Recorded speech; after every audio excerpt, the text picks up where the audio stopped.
Orang itu menjadi kikir itu karena nganggap hidup itu lama dan uang itu penting. Kalau zaman Nabi itu sederhana kalau melihat hidup.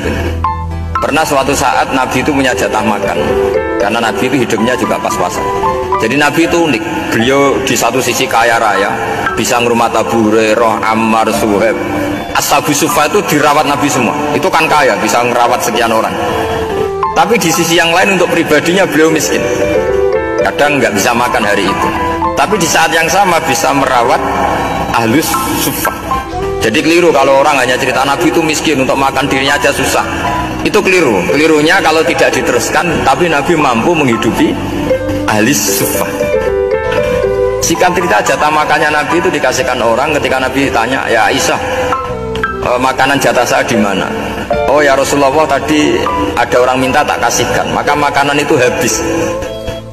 Apa kata Nabi? Kamu salah Aisyah. Yang kamu kasihkan itu justru yang masih. Ya, yang kamu kasihkan itu justru yang masih. Sehingga Nabi menganggap, makanya Nabi terus ngendikan, ya kalau mukhatabnya lelaki ya kira-kira begini.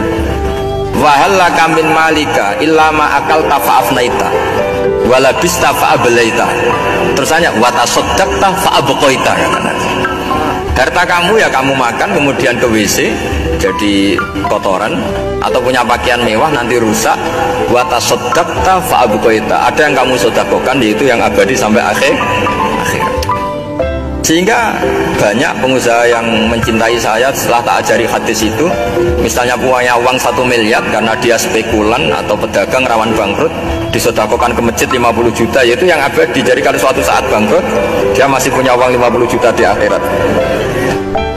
Jadi Nabi itu mengajari sedekah itu apa?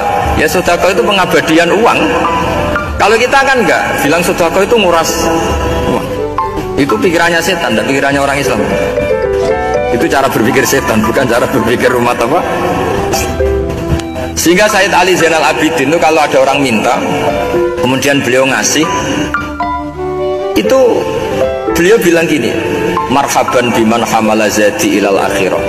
Matur nuwun nggih jenengan sing beto sangu kula nada. Jadi dianggap teller saja.